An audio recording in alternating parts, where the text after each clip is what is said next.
Good afternoon, friends. So, now we will discuss GS paper 4.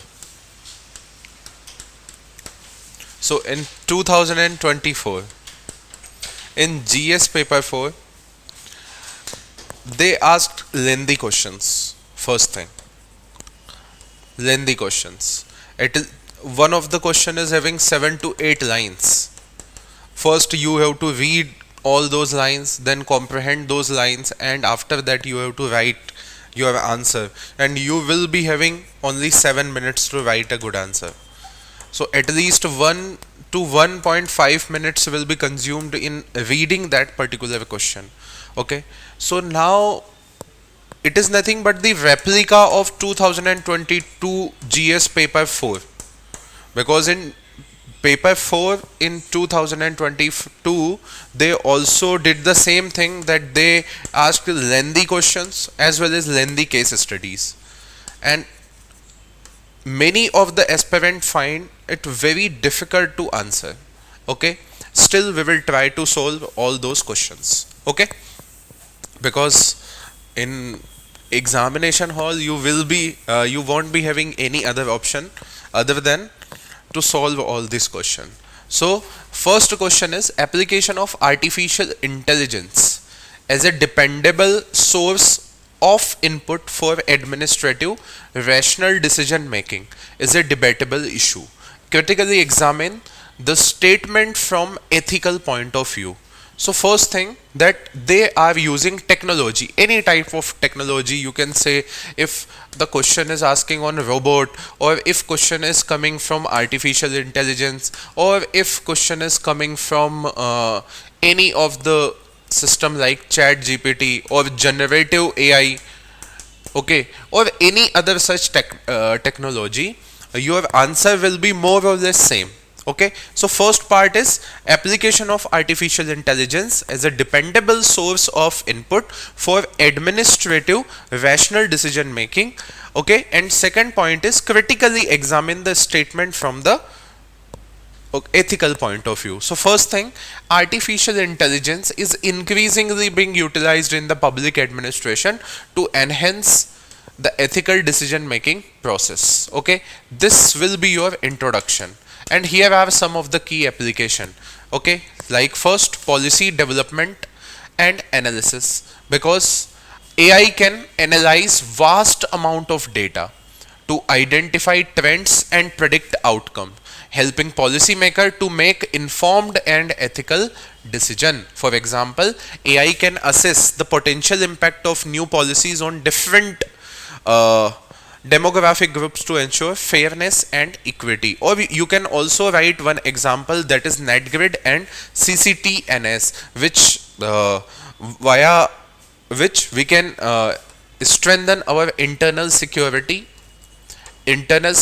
architecture as well as our criminal justice system. So first point or first application of artificial intelligence in the field of administration is policy development and analysis, because one of the biggest lacuna in policy making in India is nothing but the uh, uninformed decision or ill conceived policies. Okay, although there are many lapses in policy implementation as well, but conceived, okay, policy many a time ill conceived policies. Okay, so vast amount of data can be analyzed via AI. We can write an example like whenever there will be the latest data of census will be available, that will be analyzed by AI to formulate many of the policies, like recent debate which is going on, reservation, okay, like caste census. So the issue of reservation can be solved via using AI. Why AI? Because AI will give the clear picture that how many section, how many caste are represented, how many castes are overrepresented. Okay, so first is policy development and analysis. Second one is resource allocation. Like AI can optimize the distribution of resources such as funding, public services to ensure they are allocated in an equitable and efficient manner. This helps in addressing disparities, promoting social justice. Example, identification of beneficiary. Okay, identification of beneficiary, this is one of the most crucial aspect of delivery of public services to the eligible beneficiaries, because many a time inclusion and exclusion errors have been occurred, and due to that the policy's intended outcome is not been achieved. Okay, third point is fraud detection and prevention. AI can detect a pattern of fraudulent activities in public services such as welfare programs, ensuring that the resources are ethically used ethically and reach to those who are genuinely need them. Example, elimination of inclusion and exclusion error, especially with respect to the ration card. Many of the beneficiaries are not eligible, but they are included. That is inclusion error, and many of the eligible beneficiaries that are excluded, they are not getting their ration card.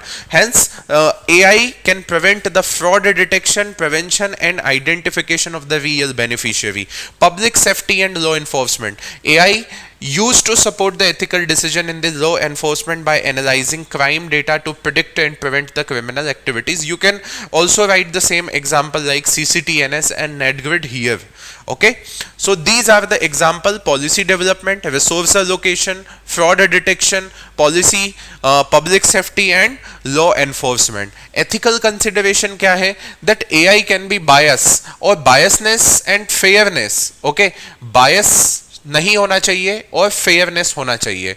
AI system must be designed to avoid the biases. Okay, any type of biases, be it caste related bias or race related bias or religion related bias or gender related bias, any such biases should not be there, should not be present in the AI. That could lead to unfair discriminatory outcomes. This involves careful selection of training data and continuous monitoring of AI decisions. Okay, this is your first thing. Second thing is the transparency. The decision making process of AI should be transparent. It should be clear that which type of algorithm that AI is using. There are chances that biases may be introduced via some of the programming in the AI, and that AI will give you the data which is bias in its origin. Okay, and that needs to be identified. That is why it should be clear, it should be transparent that in which manner AI is taking the decision. A stakeholder needs to understand how decisions are made and have the ability to challenge or appeal them if necessary. So biases nahi hona chahiye, fairness should be there, transparency should be there, accountability should be there. There must be clear accountability for decision made by AI system. This includes having mechanism in place of address any harm caused by AI decision. Privacy should be maintained or privacy should be restricted. Otherwise, many of the sensitive information of the public will be in the hands of few tech giants, and they can misuse those sensitive information, they can misuse those private information.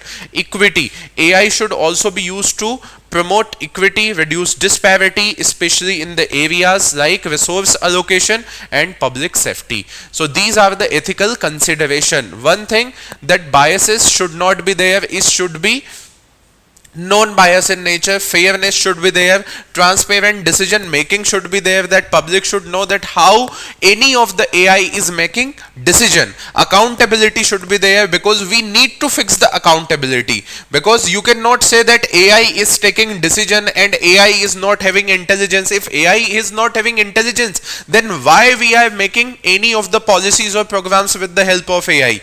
Privacy should be respected, because many of the sensitive information will be in the hands of the few giants, and equity should be ensured. Ethical challenges we have already discussed. Those points can also be mentioned here. Ethical framework. Okay, so What is the recommendation? Ethical framework needs to be developed. Public administration bodies should create ethical framework tailored to their specific needs to guide the development and deployment of AI system. Stakeholder engagement should be there, that engaging with the stakeholder, including those affected by AI decision, is crucial to ensure that ethical considerations are adequately addressed. Continuous monitoring should be there. AI has the potential to significantly enhance the ethical decision making. Okay, it can significantly enhance the ethical decision making, especially in the field of public administration. But the point is, it requires careful consideration of these ethical challenges to ensure it used responsibly and equitably. You can say that AI driven car can be used as an ambulance. Okay, AI driven car can be used as an ambulance. Okay, this is the area of public administration, public health. You can use this particular thing. But what about when these particular AI led car which are used as an ambulance are not responding during the time of an accident or during the time of an emergency? So what will you do? What is the accountability that needs to be fixed? And because of that, there should be an ethical framework needs to be developed. Okay, this is all for question number 1. Now 1b. Okay, ethics encompasses several key dimensions that are crucial in guiding individuals, organization towards morally responsible behavior. This is the statement. Explain the key dimension of ethics that influences human action. Basically, they are asking that what are the key dimension of ethics that influences your human action. Discuss how this dimension shape ethical decision making in professional context. So basically, they are asking, or they are saying that what are the factors that are influencing your human action. This is the question. Yes or no? This is the question. The second question is, discuss how this dimension shape ethical decision making in the professional context. Okay, so first thing, this will be your introduction, that ethics is a complex field that influences human action in various way. Kya kya hai? First, individual dimension. Okay, that is the personal value and morality. These are the internal belief principles that guide an individual's behavior. They are shaped by primary agents of socialization. Internal beliefs. Okay, first thing is internal beliefs, and these internal beliefs are inculcated by primary agents of socialization such as school. First thing is parents. Second primary agent of socialization is your family, and third is school. Okay, so primary agents of socialization inculcate your internal belief system. If you are your parents are vegetarian, then your primary agent of socialization is teaching you to remain vegetarian. Okay, so individual dimension is important, where personal values and morality plays an important role in shaping your ethical action or ethical behavior. Autonomy and responsibility. This dimension emphasizes the importance of individual freedom and responsibility that comes with, for example, committing a theft in order to save someone else's life. If autonomy is there, and if someone, suppose a person whose only child is dying, okay, and he is not having any money to purchase the medicine, in that particular context, he has to commit the crime, he has to commit the theft in order to save the life. Okay, so autonomy and responsibility also comes into play whenever we talks about individual action or individual decisions. Okay, cultural background also plays an important role, like cultural norms and values significantly influence what is considered ethical behavior. Different cultures may have varying perspective on what is right and what is wrong. Example, keeping a gun is a fundamental right in the United States, but it is a symbol of violent person in India. So cultural background, cultural norms and values also play an important role.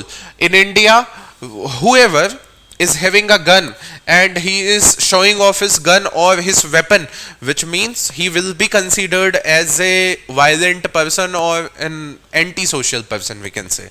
Okay, social influence and peer pressure. The behavior and expectation of peer and society can impact the ethical decision making. Social norms often dictate the acceptable behavior within the community. Sorry. If you believe, if you are coming from Jain community in India, then vegetarianism is the social norm among Jainism. Strict vegetarianism. Okay, so they are also shaping your behavior. Organizational and professional dimension. Your behavior is also, your action is also shaped by the organization in which you are working, or professional dimension as well, such as legal and professional standard. Like these are the external code of conduct established by professions, organization, providing guideline for ethical behavior in a specific context, such as medical ethics or business ethics, such as a Hippocratic oath by the doctors. Okay, so it is the professional duty of the doctors, it is professional duty of the doctor to save the life at any cost. Save the life at any cost. In fact, they saved the life of Kasab as well. Okay, so first they saved the life of because their primary their primary duty or professional duty is to save the life. That is the Hippocratic oath. They do not consider any other criteria, whether he is terrorist or not, whether he is a criminal or not, but they will save the life. This is the legal and professional standard. Okay, that will shape your behavior. Organizational culture also save your modify your behavior or shape your behavior. The prevailing ethics within an organization can influence individual behavior. Like a strong ethical culture promotes ethical decision making. Example, ISRO. Okay, so these are the criteria. Situational dimension, one also, like ethical decision often depends upon the specific context of situation. What is considered ethical in one scenario may not be considered in the other, highlighting the importance of situational awareness. Okay, like ahimsa paramo dharma, dharma ahimsa tathevacha. Ahimsa paramo dharma. In Indian context, it has been said that ahimsa paramo dharma, because they are saying that ahimsa, that is the non-violence is one of the most, or one of the highest ethical standard. Highest ethical standard that needs to be followed. But the point is, dharma hinsa tathevacha. If in certain situation, if you are committing violence to protect your dharma, it is also an important thing. For example, our soldiers on border. Okay, the prime motto of India is ahimsa paramo dharma, non-violence. But in order to protect our border areas, our national security, our national integrity, dharma hinsa tathevacha. What is the duty of the soldier? Dharma hinsa means in order to save dharma. Dharma means duty. In order to save dharma, dharma means duty. Okay, what is the duty of the soldier? Border protection. So if they are committing certain violence, then it is also acceptable. So these are the situation which influences anyone's ethical behavior. Philosophical and theoretical dimension as well, such as ethical theories. Different ethical theories provided framework for understanding, evaluating ethical behavior. Like some of the theories are saying that you should adhere to the rules and duties. Okay, you should focus on good means.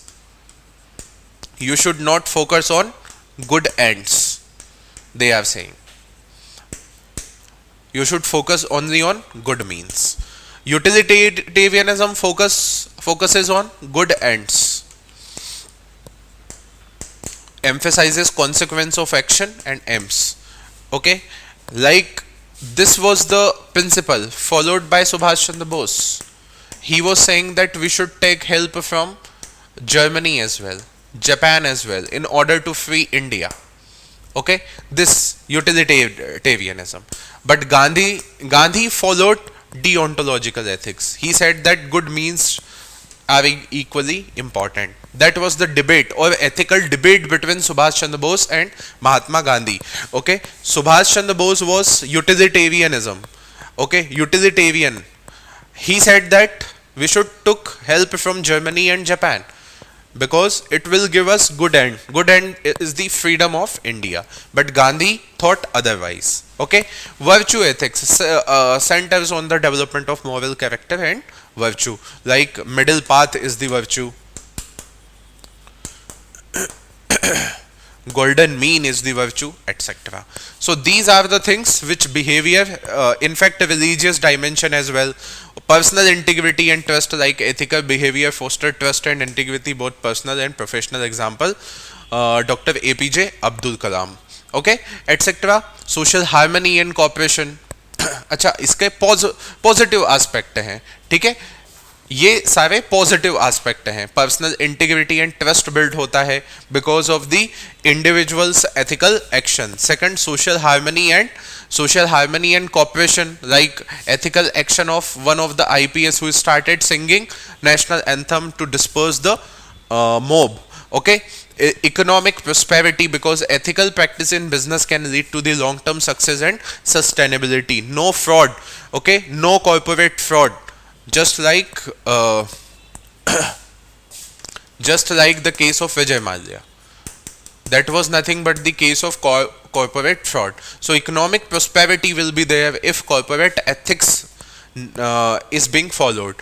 Environmental sustainability, ethical consideration in environmental action will help to protect and preserve and natural resources. Good governance will be established. Understanding these dimensions help in making informed and ethical decision that positively impact individual and society as a whole. You can write all those things. You can have your own answer. We are discussing a broad framework. Okay. Example can be varied, your points can be varied, but these things should be brought. Okay, like cultural background, social peer pressure, etc. Okay, individual dimension, because these are the things which are affecting your ethical behavior, especially in any of the field.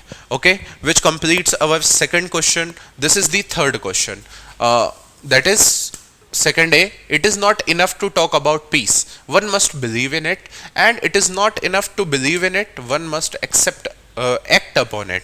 In the present context, यहाँ से question start हुआ है. Okay, present context, the major weapon industries of the developed nation are adversely influencing continuation of number of wars for their own self-interest all around the world. What are the ethical consideration of the powerful nation is today's international arena? Stop continuation of ongoing conflict. Okay, so this is the first part, that is in the present context, the major weapon industry of the developed nation are adversely influencing the continuation of war for their own self-interest all around the world. This is the first part. Second, what are the ethical consideration of the powerful nations in today's arena to stop the continuation of ongoing conflict? So basically this question is on about international ethics or ethics in international relation. And if you talk about ethics in international relation, there is one theory, that is realism.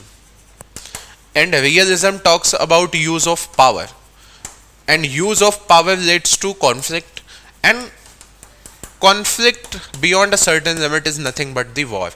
So basically we are witnessing war because of the realism, or we can say hardcore realism in the international relation, and this is the root cause. Hardcore realism is the root cause of international war, in which weapon industries as well as developed nations are also playing their role. Okay, so you can start with this particular data, that or particular quote first, that is there never was a good war and bad peace. Benjamin Franklin. In 2023, the global defense market reached a value of approximately $573.5 billion.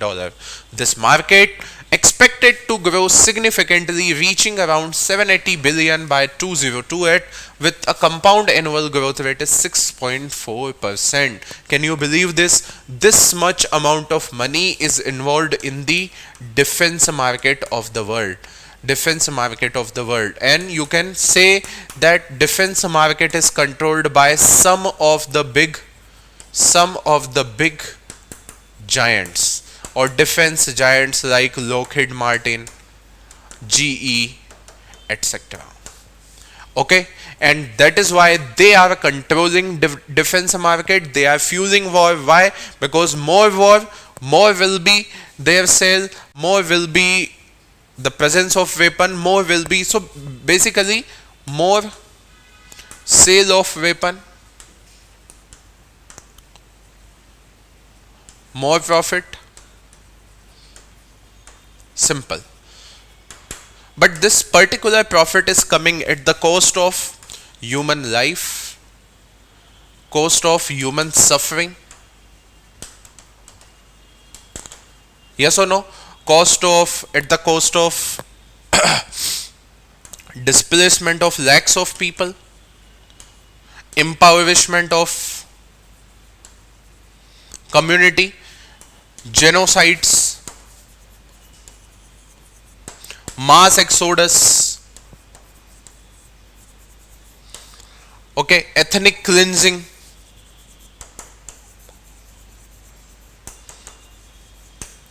threat to nuclear war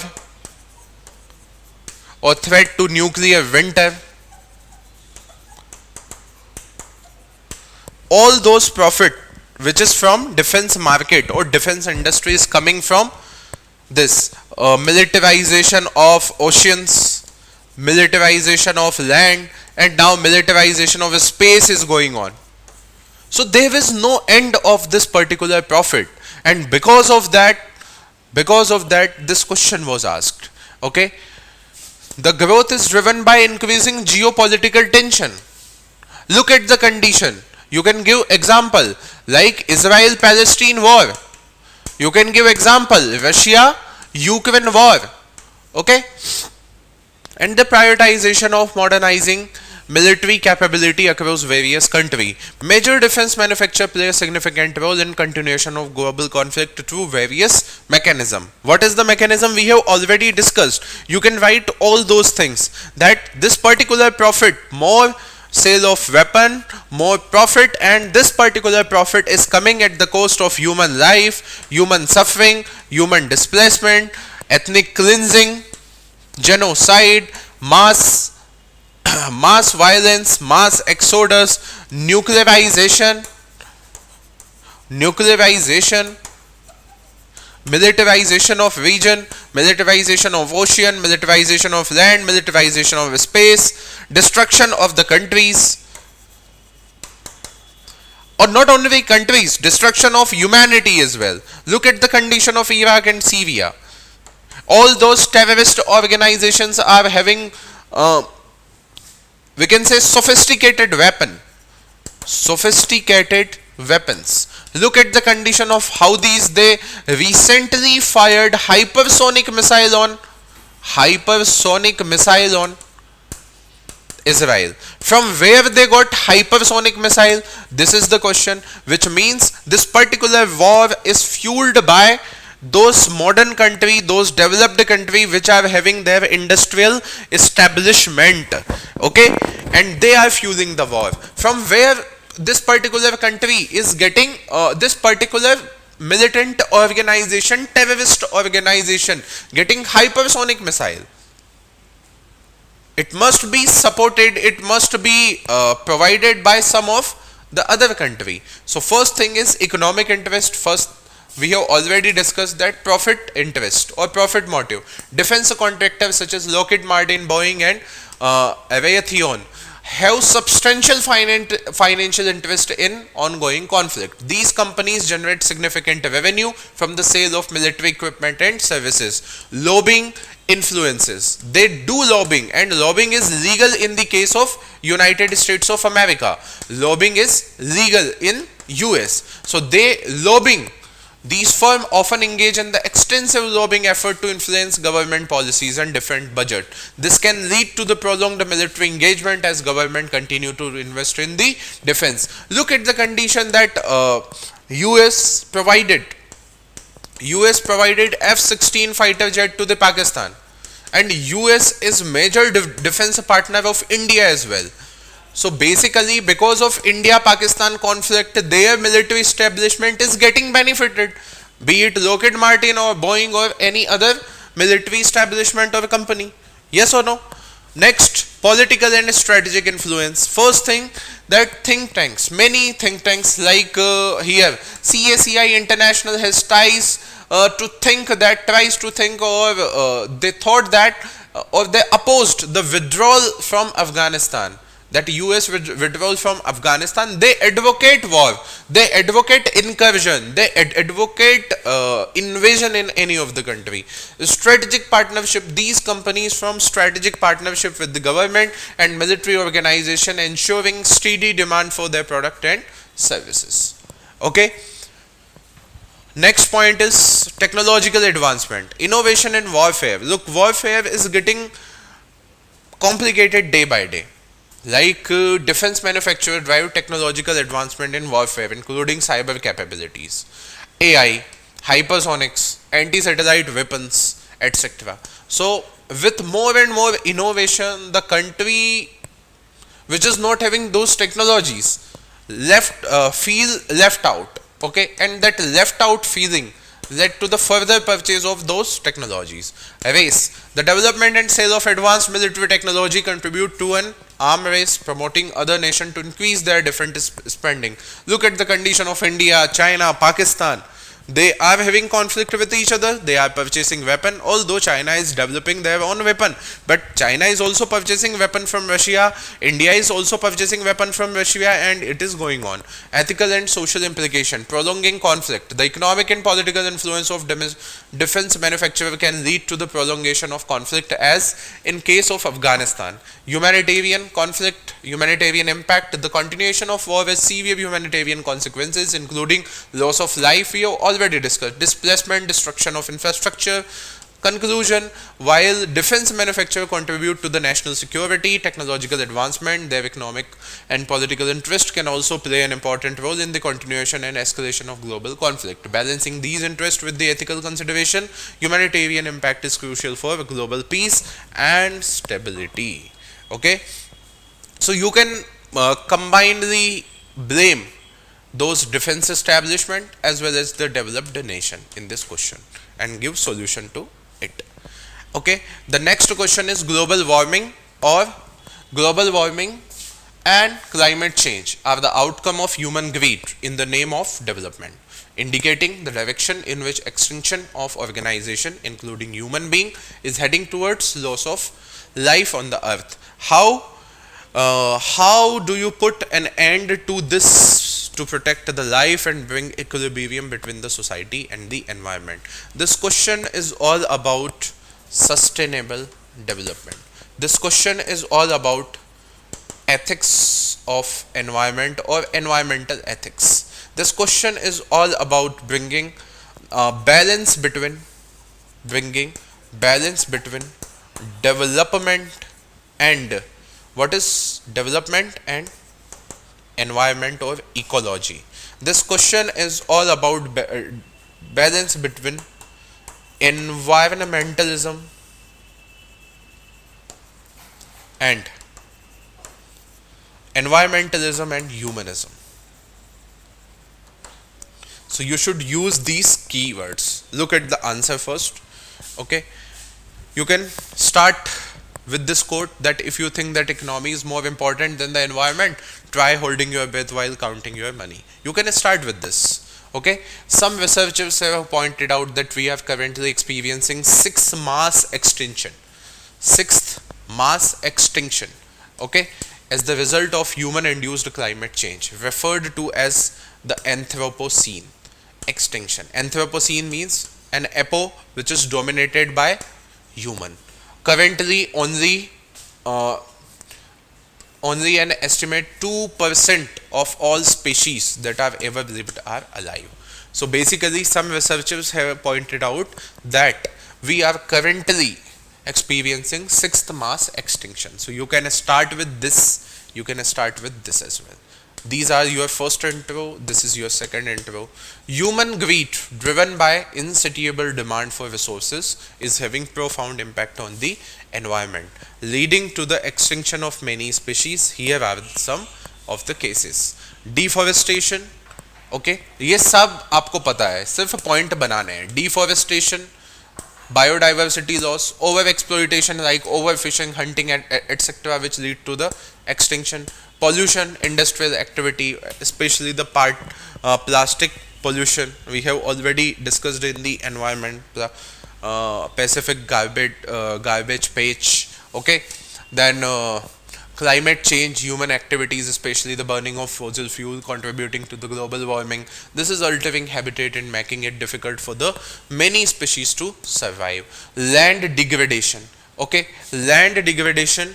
Intensive farming practices degrade the land, reducing its stability to support diverse ecosystem.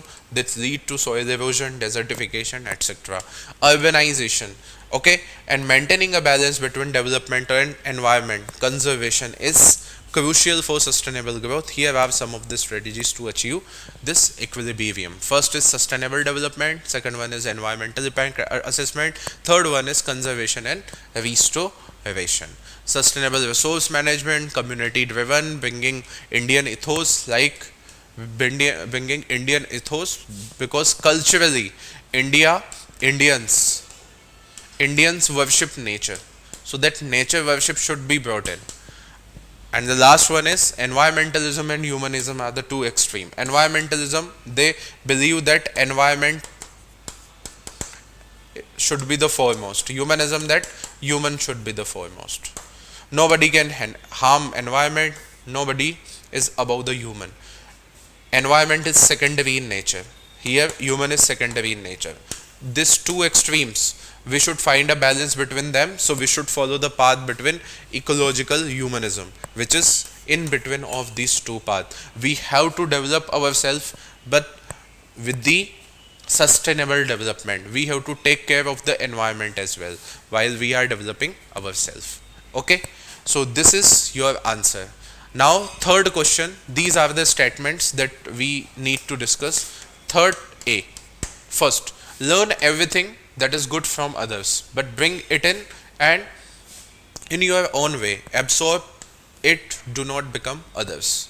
Okay, so basically this question is talking about learning from others. Okay, such type of question should be answered in such a way that first, in the first paragraph, you have to convey the idea.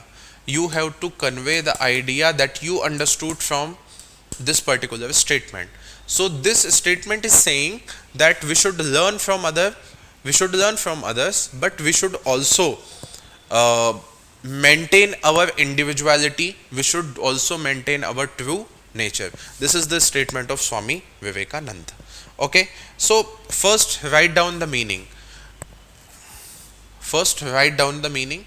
In the ethical context, the idea of learning from others while maintaining your individuality can seen as a balance between emulation and authenticity. Okay, these are some of the point because you have to explore it. So respect for individuality. Ethically, it is important to respect the individuality of others and yourself, because you are respecting the individuality of others. That is why you are learning from him.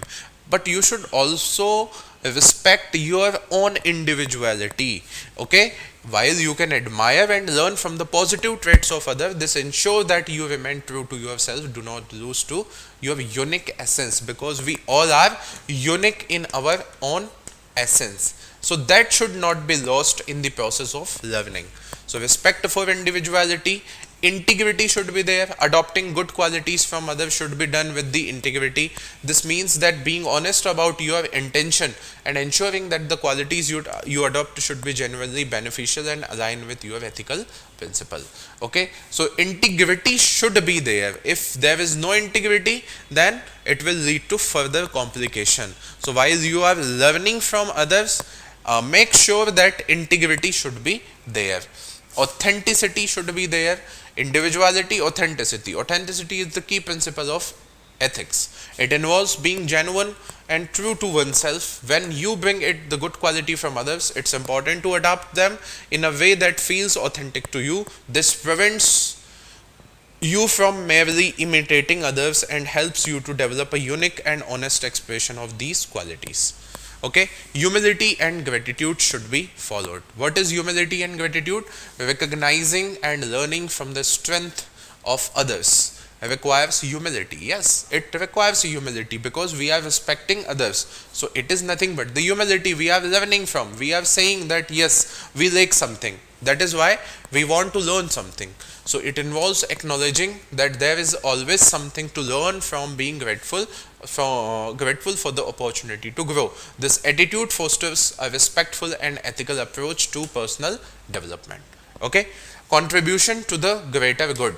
Ethically, personal growth should also be considered the impact on the broader community. By integrating positive traits in your own way, you can also contribute uniquely to the well-being of others. This approach encourages a diverse and inclusive environment where everyone's strengths are valued. Okay, avoiding plagiarism. If you are learning something, then learn something and respect the culture. Okay, rather than saying that this thing is mine. Okay, otherwise it will lead to the plagiarism. So by embracing these ethical principles, you can learn from others in a way that enhance your own character and contribute positively toward the world around you, all while maintaining your own identity. So these are the ethical principles which are involving in the process of learning. One is individualities or respect for individuality, respect for integrity, authenticity, humility, avoiding plagiarism, contribution to the greater good. Okay, this is the second statement. So our approach should be in the first paragraph or in the first introduction. First we will write about the essence of this topic. So faith is of no avail in the absence of strength. Faith is the strength. Both are essential to accomplish any great work. So they are saying that faith and strength, integration of both the things are required. If we are not integrating faith with the strength, then it will lead to disaster, or then it will lead to nothing, zero result. So if you are having faith, you should also have some strength, because faith will give you hope and strength will give you action, energy to achieve something. Okay, so hope is nothing but psychological aspect, strength is nothing but the physical aspect. So you have to integrate both of these two qualities.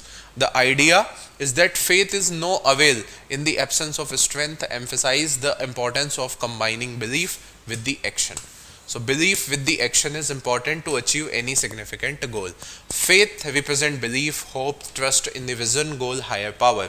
It provides the motivation and inspiration to pursue the great endeavors. However, faith alone without means to act upon cannot be sufficient. Okay. Strength encompasses physical, mental and emotional resilience. It is a capacity to take action, overcome obstacle, persist in the face of challenge. Strength enables you to turn your faith into tangible result. Okay, so if you are thinking that you will clear the UPSC, this is your faith, but it should be brought into some tangible result. Okay, that will give that is the work of your strength, your physical strength, that to write GS 1 and GS paper 2 both in single day, and then 3 and 4 both in other day. Okay, so physical, mental, emotional resilience. After many failure, you are continuing with your preparation. So faith, strength, synergy of faith and strength. When faith and strength are combined, they create powerful synergy. Faith give you the vision, purpose, while strength provide you the ability to execute and preserve. Together they enable. Okay, we can write many example like historical and personal example. Many historical figures like a personal success story illustrate like example Mahatma Gandhi's faith in non-violence. Justice was matched by his strength in enduring hardship and leading to the moment. Similarly, personal achievement having faith in your ability goal coupled with the strength like many like that female archer, Divyanga female archer, Sheetal Devi. Okay, you can write example. She had faith and she also had strength and she won gold medal. Practical application. In practical terms, this means setting clear goals and developing necessary skills, resources, resilience to achieve them. It involves continuing learning, self-improvement, and maintaining a positive mindset. Balanced approach ensures that you are not just daydreaming, okay, but also taking concrete action towards your dream. It prevents disillusionment can come from having faith without action, and burnt out that can result from exerting strength without a clear purpose. This is an important point. Okay, so you should have faith as well as you should also have strength. While if you are having faith only, then it will lead to disillusionment. You are having strength only, then it will lead to the burnt out. That is why a balanced approach is needed. By integrating faith and strength, you can create a holistic approach to achieve the great work, ensuring that your aspirations are supporting by capability to realize them. Okay, this is the second question. The third question with respect to this, okay, look, I'm not saying this, all these answers are of 200 words. Just read these statements and write down in your own word with your own example. I am merely discussing broad framework that how to achieve or how to attempt these questions. Okay. In law, man is guilty when he violates the rights of other. In ethics, he is guilty if he is only think about doing so. So basically, it is talking about accountability on the one hand, accountability more of a legal in nature, responsibility. Okay, accountability and responsibility. It is all about external duty and internal duty. It is all about actions and intent. Yes or no? So, in first paragraph, legal perspective, highlight between legal and ethical standard in judging human behavior.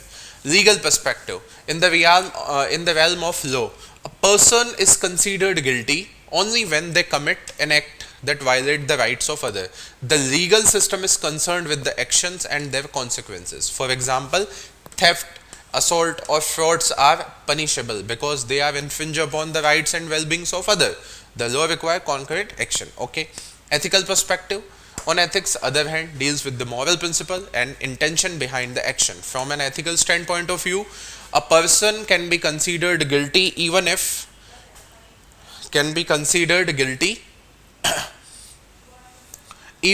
they only contemplate doing something wrong. This is because ethics is concerned with the integrity of one's thought and intention. For instance, harboring thought of harming someone or planning deceitful action can be also seen ethically wrong. Okay, it is like committing adultery is a crime, but in ethics, thinking about adultery is the crime. Intent versus action. The key difference lies between the focus on intent versus action. Legal system typically requires an action to have taken place to establish guilt, whereas ethical standard consider the morality of intention and thought. Okay, so your thought, your intention should be pure. Preventive nature of ethics, because ethics is preventive in nature. Why? Because ethics aim to prevent the wrongdoing by encouraging individual to cultivate good intention, good thought, good moral thinking. By addressing unethical thought, ethics seeks to stop harmful action before they occur. So it is having preventive approach, and they are complementary with each other, because both legal and ethical standards are important and they play a complementary role in human behavior. It is like this is the human being, so ethics is nothing but the internal check before committing the crime, and law is nothing but the external check. Okay, so understanding these distinction helps in appreciating the broader concept of ethics in shaping not just action but also underlying intentions, thoughts that drive those actions. Okay, moving ahead with this fourth A. The question, concept of just and unjust is contextual. What was just a year back may turn out to be unjust in today's context. Okay, changing context should be constantly under scrutiny to prevent the miscarriage of justice.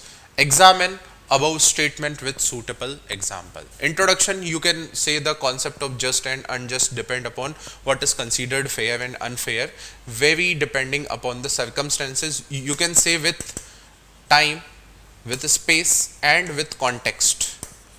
These things changes. At a time, sati was considered justifiable or fair, but now sati is an punishable offense. At a time, child marriage was not a punishable offense, but now child marriage is a punishable offense. With respect to time, with respect to space, in India, cow slaughtering is a punishable offense, but cow slaughtering is prevalent. Cow slaughtering is prevalent in case of Argentina or where industrial dairy farming are going on. Yes or no? So this is the, or in place of, or in we can say in case of context. Okay, so murder is punishable in normal circumstances, but murder in self-defense is not punishable. Okay, so changing context should be constantly under scrutiny to prevent miscarriage of justice. Miscarriage of justice is going on because many of the recent example like marital rape should be made punishable offense. Marital rape, right now it is not punishable, but it should be made punishable to prevent the miscarriage of justice, because this particular thing is based on doctrine of coverture, which says that woman should submit to her husband. Okay, but this doctrine is not followed or cannot be followed in the modern context when we are talking about gender equality. Okay, the same thing is true with the LGBT community also, where they should be given equal rights. Okay, so many of these examples can be given and you can justify your answer in this particular context. So basically they are saying that with respect to time, with respect to space, with respect to context, the meaning of just and unjust, meaning of fair and unfair thing can be changed. So many of the examples can be written via writing in this manner, time and space and context. However, you can also write that some of the core values does not change, like love, like non-violence, etc. Okay, so this is your answer. आप वही सारा है, आप justify उसको कर सकते हो इसके आधार पे.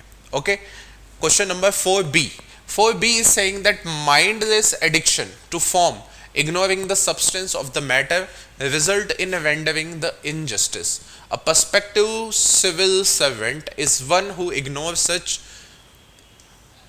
literalness and carries out true intent. Examine the above statement with the suitable illustration. Mindless addiction to the form. ignoring the substance of the matter, resulting in rendering of injustice. So you are focusing more on form rather than substance. So basically you are having bureaucratic attitude rather than democratic attitude. You are focusing law in the letter, not in the spirit. Yes or no? You are holding yourself accountable but not responsible. You are having unbiased attitude but you are not having impartial attitude. Yes or no? You are having accountability but you are having no responsibility. Yes or no? So this is the crux of this question, that with the form you should also focus on substance. You have to implement law. You have to follow the law. Like Louis XVI said that justice must be done. Justice must be done at any cost. At any cost. Which means he is focusing on only on form, but he is not focusing on the matter. Yes or no? So you can start with this particular quote of Louis XVI, that justice must be done at any cost. This is nothing but more focus on form rather than substance. Yes or no? Bureaucratic attitude, that a proper procedure should be followed or not. Okay, you can also compare this with the procedural democracy with substantive democracy. You can also compare with the procedure established by law with the due process of law. Many of the things can be written here. Okay, and these are the dimension where you can explore this particular topic. Yes. Okay, so just explain. Okay, this is the thing that I have given, like when you focus more on form, then red tapeism will be the result, policy paralysis will be the result, suppression of innovation will be the result, okay, poor work culture will be the result. Yes or no? So you should focus on substance as well. Out of the box thinking. Out of the box thinking is required. Example, Armstrong Palme. You can write this example as well. Okay, many of the examples that you may have come across, you can write all those examples. Okay, because when you will focus more on substance, that will lead to the inclusivity. Okay, particular all point of view to promote quick and faster delivery of service, that is good governance, etc. Yes or no? Okay, so moving ahead with this discussion, we have completed 4 questions. Now 2 questions are still remaining with respect to ethics, then we will discuss case study as well. Okay, so last 2 questions are these. First, code of conduct, code of ethics are the source of guidance in the public administration. There are code of conduct already in operation, whereas code of ethics is not yet put in place. Suggest some suitable model for code of ethics to maintain integrity, probity and transparency in the governance. Okay, so first thing, code of conduct and code of ethics. We all know that code of conduct is more of a formal in nature. Code of ethics is informal in nature. Code of conduct is external in nature. It is internal in nature. Code of conduct is enforceable. It is non-enforceable. Any violation in code of conduct is an punishable offense, not punishable offense. That is why we are saying that it is yet to be enforced. In fact, you can say that code of conduct is external in nature. It is internal in nature. Code of ethics is internal in nature. Okay, and suggest a suitable model for code of ethics to maintain integrity, probity and transparency in the governance. So first code of conduct क्या होता है? It is a set of rules, standards, principles and values outlining the expected behavior for the members of an organization. These are legally enforceable, which sets out the standards of behavior expected for those working in the public welfare. Code of ethics बता सकते हैं that code of ethics are referred as to the values which behaves like constitution with general principle to guide behavior, outlining set of principles that affect the decision making. Code of ethics would include principle of integrity, impartiality, commitment to public service, accountability, etc. Okay, next, that suitable model for code of ethics in public, it should focus on the core values like accountability, fairness, respect, which guide behavior and decision making. A standard of code of conduct like clearly defined acceptable, unacceptable behavior, etc. Transparency measures should be there. Okay, बहुत generic point है. Whistle blower का protection होना चाहिए, training awareness होना चाहिए, enforcement mechanism होना चाहिए, ये सारा आप लिख सकते हैं. The soul of new law, Bharatiya Nyaya Sanhita, okay, BNS, is a justice, equality and impartiality based on Indian culture and ethos.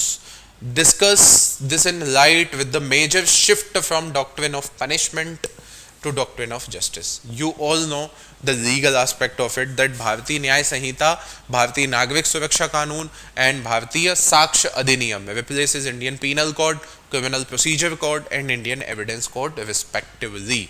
Okay, so certain provisions are added, certain provisions like ये तो एक legal aspect हो गया. If you want to write that gender neutrality is one aspect or equality is the new aspect. Doctrine of punishment was earlier there, but we are saying now nyay. Rather than punishment, we are focusing on restoration, rehabilitation, reintegration, victim compensation,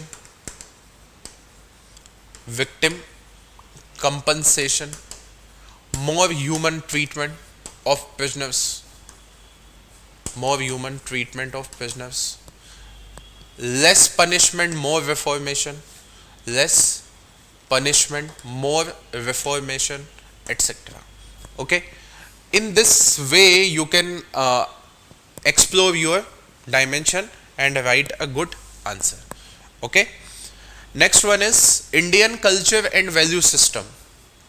An equal opportunity has been provided irrespective of gender identity. The number of women in public service has been steadily increases over the years. Okay, examine the gender specific challenges faced by female public servant and suggest suitable measures to increase their efficiency in discharging their duties, maintaining high standard of probity.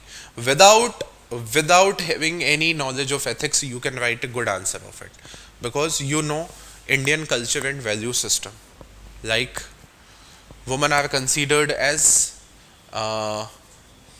religion, like Durga, Shakti, they are being worshipped. Yatra navyantu pujjante ramante tatra devata. During Indus Valley civilization, equal. During Vedic time, Sabha and Samiti. You can write all those things. Reform movement, Raja Ram Mohan Roy, Savitribai Phule, etc. Woman regiment of Subhash Chandra Bose, woman president, okay, woman prime minister, India gave prime minister also, okay. So we can write, but issue faced by women in public services, we all know, everything we know, that workplace harassment, gender biasness, work-life balance, family responsibility, lack of representation, ये सारे point आपको पता है, सारे आप easily लिख सकते हैं. कुछ भी इसमें ऐसा नया नहीं है कि जो मैंने बताया है. ठीक है, बस क्वेश्चन को समझना है और लिखना है. कैसे कर सकते हैं ये भी सारा आपको पता है, पेपर 2 में पढ़ा हुआ है. पोश act, Vishakha guideline, creating a gender sensitive work environment, fostering a culture of meritocracy, building awareness and sensitization program, maternity benefit and gender budgeting, like from Namo drone to Didi drone, शक्ति में, etc. आप लिख सकते हो. Ethical leadership, और ये ऐसे cases नहीं होने चाहिए. खत्म हो गया अपना. Okay, so some questions are very easy. You can handle those questions without having the knowledge of ethics. Okay, Mission Karma Yogi. This is factual in nature. Mission Karma Yogi is aiming for maintaining a very high standard of conduct and behavior to ensure efficiency for serving citizen and in turn developing oneself. How will this scheme empower the civil servant in enhancing productivity efficiency and delivering the service at the grassroots level? This is the framework.